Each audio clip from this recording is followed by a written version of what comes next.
Hello and welcome to my channel. So as we're roughly halfway through the year, I thought it would be a good time to look at my current TBR and to pick out some of the books that I'm most looking forward to reading during the next 6 months. So for people who are new to Booktube, the TBR basically means to be read. And the TBR is a kind of rite of passage for booktubers right the way around the world. It's a really great opportunity to take stock of what books you're looking forward to, your reading goals for the year ahead, and it's also a good way, I think, for people to get to know a booktuber, get to know what kind of books they like to read, what kind of books they're looking forward to reading. And that's certainly been the case for a lot of booktubers that I watch and a lot of booktube channels that I've discovered both recently and when I first started watching booktube videos about 18 months ago. So in this video, I'm going to pick out 10 books from my TBR, basically just random books off the shelf that I'm really excited to sit down and read. But I'm also going to do a second TBR video, a second part to this video, which will be dedicated entirely to the work of one author in particular. So if you enjoy this video, it might be worth keeping an eye out for the second part of this video, which I'll hopefully be able to do next week, in which I will reveal the identity of this mystery author whose work dominates the second part of my TBR. So without much further ado, let's jump right into the first part of my mid-year TBR for 2024. First up is a book that I actually started reading yesterday, so it's not so much a to be read as a to be finished, and that book is Trillions by Nicholas Fisk. So a couple of weeks ago I read another of Nicholas Fisk's novels, and that was Space Hostages. And I really enjoyed this book. It really exceeded my expectations. It was, as well as just being an engaging book, it was actually surprisingly progressive for a children's book from 1967. It had themes like bullying, it had themes of racism. It had this kind of pro-peace message which felt very timely and very relevant, where there's this kind of looming catastrophic disaster that Earth is facing. And in the context of that, a group of school children from a small village in England are effectively kidnapped and taken aboard this spaceship. And the drama and the tension and the suspense of the book is created not by the sense of outer space adventure, but by the interpersonal conflicts between the characters. So the characters who are kind of struggling against each other. And so it becomes this kind of interstellar Lord of the Flies, where you have characters that are having to put aside their differences in order to get the spaceship back home. And I just thought it was a really well-written, really interesting, really surprising book. And I wanted to read more books by Nicholas Fisk. And so I was quite lucky to find this copy of Trillions. And Trillions, so far, I'm about a quarter way into it. And these are very slim books, so you can read them in a day. If you've got a quiet day, you can quite easily read one of these in one sitting. So Trillions is about alien spores that arrive on Earth. And so far there are these two main characters, these two children, who have teamed up with a former astronaut. And they're trying to find out where the Trillions came from, why they've arrived on Earth. And at the point where I've left off, I think it's on the cusp of something devastating is about to happen. So I'm quite eager to get back and find out what happens next in this bizarre alien invasion story. A really psychedelic cover as well by Barry Wilkinson. Really psychedelic. I love this era of Penguin and Puffin books. Just the most extraordinary cover art. So Trillions is the first book on my list. So the next book on my mid-year TBR is A Period of Adjustment by Dirk Bogarde. Now, this is the sequel to a book called Jericho, which I did a review of in my first video, which I uploaded last week. And A Period of Adjustment picks up immediately where Jericho left off. So we're once again following the same lead character, William Caldecott, who is a writer who travels to Provence to find out what's happened to his brother. His brother has gone missing and nobody knows where he's gone or why he's left. And so in the first book, Jericho, we have the exploration of that mystery, and it becomes a kind of character study, it becomes a kind of psychodrama about themes of reconciliation and themes of family and themes of responsibility, but also just coming to terms with the reality of who somebody is. So it was a really interesting book. And so I'm interested to find out where the story goes from there. And I think the thing that I liked most about Jericho was Dirk Bogarde's writing. His writing is it's prose-like. It's incredibly descriptive. It's incredibly atmospheric. The way he paints the world that the characters inhabit, and so one of the appeals for me in wanting to read A Period of Adjustment is wanting to experience more of that writing from Bogarde, wanting to experience more of the way that he describes worlds and describes the kind of relationship that characters have with the part of the world that they find themselves in. So very much looking forward to finding out what happens next for William Caldecott. Very much looking forward to reading more of Dirk Bogarde's writing. So next we have a book by one of my favourite authors, Gabriel García Márquez, and the book is Chronicle of a Death Foretold. I love Márquez's writing from previous books of his that I've read, and I saw this in Waterstones a couple of months ago, and I absolutely love the cover of this recent Penguin edition. And then I read the blurb on the back, and the description of the plot just sounded right up my street. I like books where people travel to small towns and villages and begin piecing together the circumstances around a crime or a historical mystery, where they're not necessarily detective stories, but they're using sort of an investigation into a mystery or into a crime in order to explore more personal, sociological or political ideas. And I know that a plot that involves those elements combined with Márquez's writing, combined with his usual sort of fluid, magical realist style, is going to be something that I'll really enjoy. So this is Chronicle of a Death Foretold, another book that I'm really looking forward to reading. So next is a bit of a change of pace, and I have two books by Guy N. Smith. So I have Entombed and Satan's Snowdrop. I've never read anything by Guy N. Smith before, so I'm really looking forward to finally getting the opportunity to experience the sort of lurid pulp horror that Guy N. Smith is known for, and certainly there are a number of booktubers that I like and that I've been watching for several months or even years, who have talked about Guy N. Smith and promoted Guy N. Smith and spoken very affectionately about Guy N. Smith. It was actually the channel Redbeard Horror Books and Vinyl that made me want to start a booktube channel of my own. He has talked about Guy N. Smith a lot. More recently, Paul Mars did a video where he mentioned Guy N. Smith. And so I've been really keen to read something by Guy N. Smith and to experience some of Guy N. Smith's books. As a fan of horror books in general, as a fan of that particular era of horror books, of writers like James Herbert and Sean Hudson, and even the superstar authors from that period like Stephen King, or more cult authors like Richard Lehman. So I've read a lot of those types of authors, but I've never read Guy N. Smith.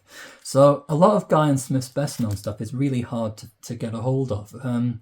He's most famous or infamous for his long-running Crabs series, which are books about giant crabs terrorizing coastal villages. Or he's known for luridly titled gems like The Sucking Pit or Cannibals or The Slime Monster. And a lot of these books, if you can find them secondhand, can sell for anywhere up to £50, if not more. I was quite lucky. I managed to find these for about £5 each. So very fortunate to be able to add some Guy and Smith to my book collection, and very much looking forward to reading both of these in the coming months. So next up is The Black Lizard by Edogawa Ranpo.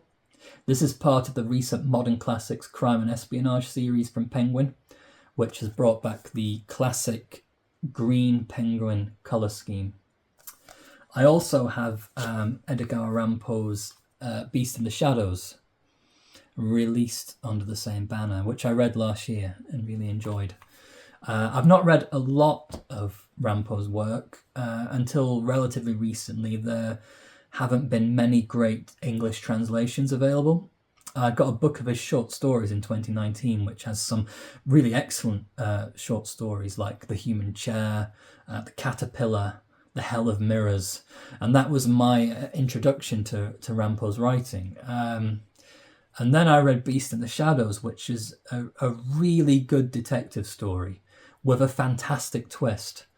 But it's a twist that a lot of books and films have since ripped off. So if you're going into Beast in the Shadows, and you're already a big fan of detective stories and detective fiction in general, you probably will guess the ending of it quite quickly. But it didn't take anything away from the book. I thought it was an absolutely fantastic read.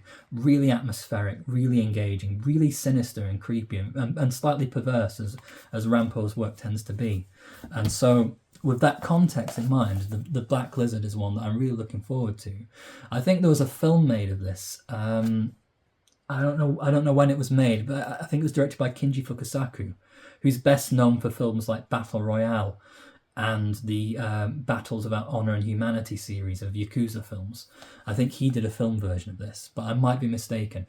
But definitely one that I'm looking forward to reading. Next is probably the biggest book on my TBR, and one that has been on my TBR for the longest amount of time, and that is The Magus by John Fowles. I bought this in May 2022 after I saw the film version with Michael Caine and Anthony Quinn, and the film has a really bad reputation, but I thought it was excellent, and I really loved it. It's one of those films where, as a viewer, you really luxuriate in it. It's got a fantastic cast, and it's got these, dazzling sun-kissed locations.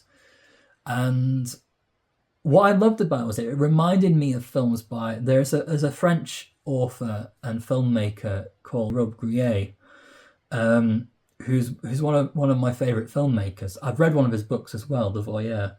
But he made films like The Immortal, Trans-Europe Express, Eden and After.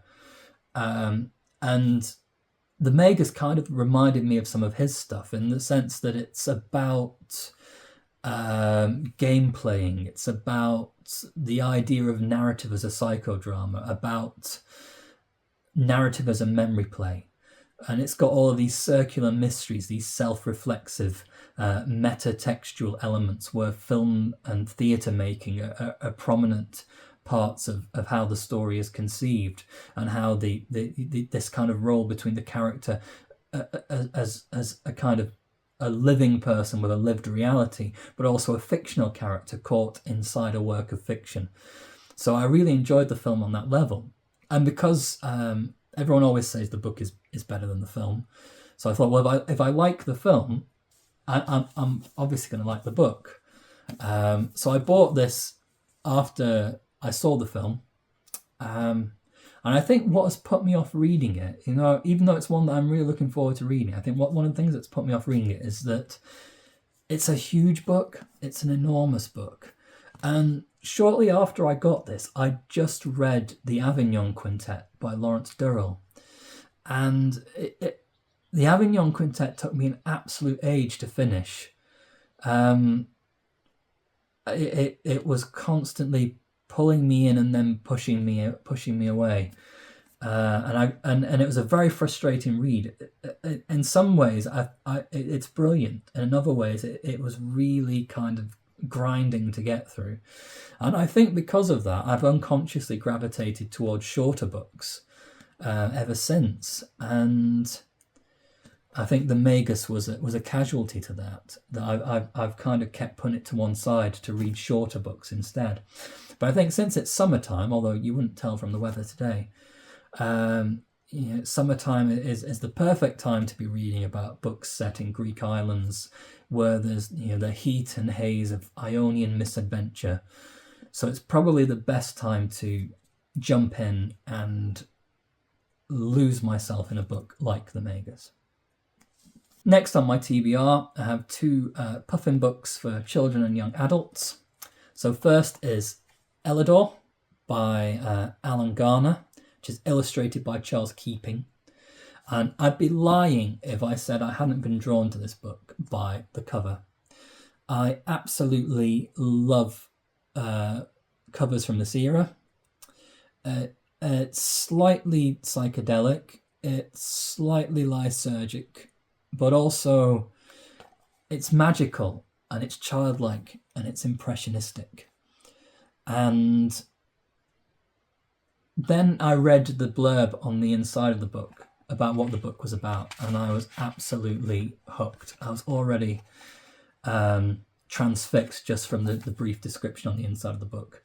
So this is a children's fantasy adventure, although the inside of the book says for older children rather than young children.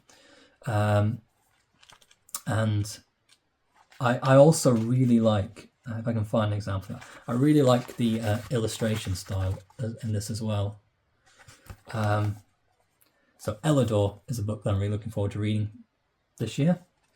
And the second book of the Penguin books for children and young adults is Cat's Eye by Andre Norton, with another fantastic cover, another really strange, surreal, very late 60s, early 70s cover art. And this is, again, it's a science fiction book for children. And I was going to read this next. This was going to be my next read. But because I started Trillions, I probably want to read something completely different for my next book. I don't really like to stay in one genre consistently. So if I've read a science fiction book, I might want to read a horror book or a literary fiction book, a drama book, a historical book. I like to kind of be diverse in my reading. So, but I'm really looking forward to reading this. This was very high on my TBR, and it may have got bumped down because of Trillions, but still a book that I'm really looking forward to reading. So next we have Lady Oracle by Margaret Atwood. When I was a teenager, Margaret Atwood was one of those transitional authors for me. I read tons of Margaret Atwood's books when I was sort of between the ages of sort of 12, 13, 14, 15. I read The Handmaid's Tale, I read Cat's Eye, not to be confused with This Cat's Eye. I read The Robber Bride, Alias Grace, The Blind Assassin, Oryx and Crake.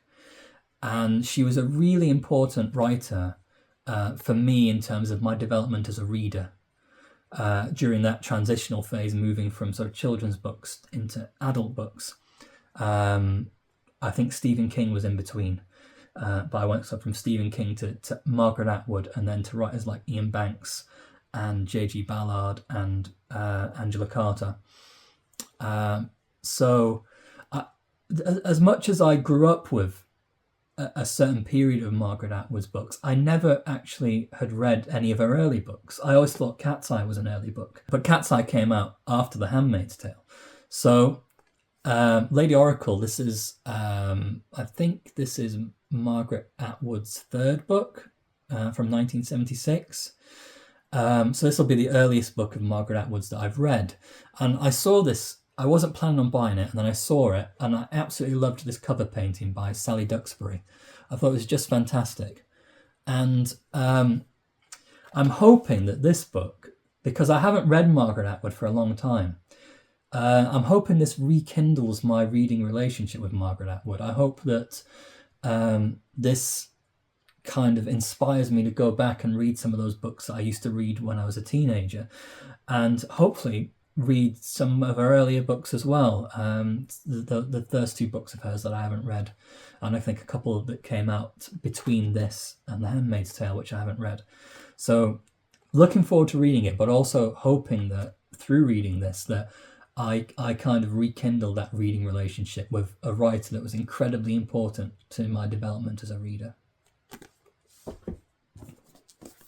Okay, so the last book on my TBR, my mid-year TBR for 2024, is two books. It's two books by Ursula K. Le Guin.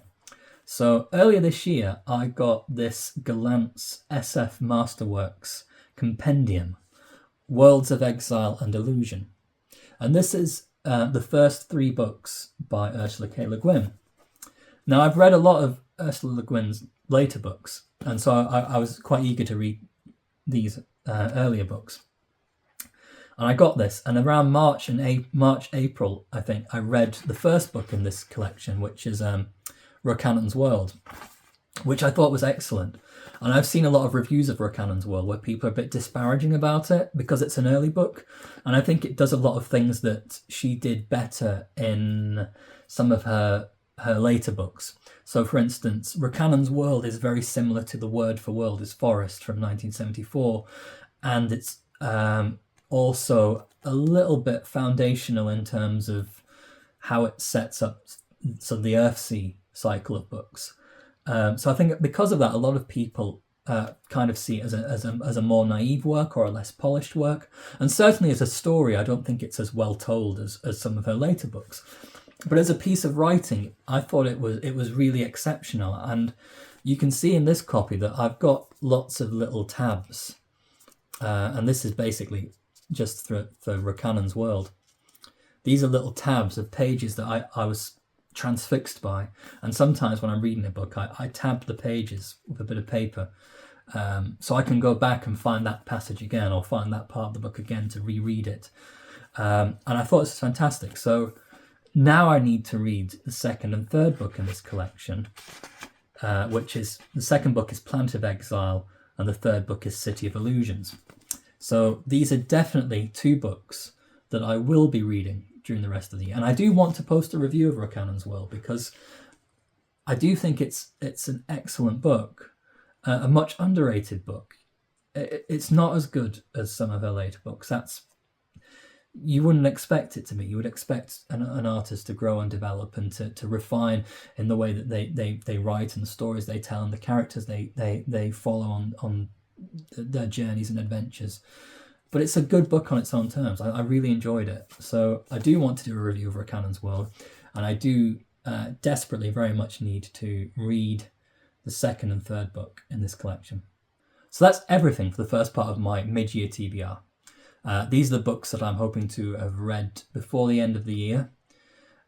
Do keep an eye out for the second part of this video, which I will hopefully be able to do next week, where I'll be revealing the identity of the mystery author whose work dominates the second part of my TBR. I do want to add that I was inspired to make this video after I saw a similar video on the channel Sarah's Reading Journal, which I'll link to below. Sarah's Reading Journal is a relatively recent booktube channel, and one that already has several really essential, really engaging videos that I very much enjoyed watching. So I'll conclude this video by saying that if you've enjoyed this video, then thank you very much for watching. If you've read any of the books on this list and you have any thoughts or opinions or recommendations for further reading, please do drop them in the comments. Again, I'd love to hear from you. I'd love to know what your reading goals are for 2024.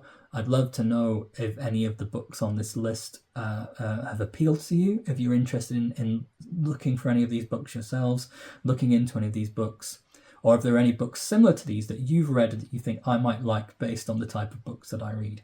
So without any further ado, I want to say once again, thank you very much for watching this video, and speak very soon.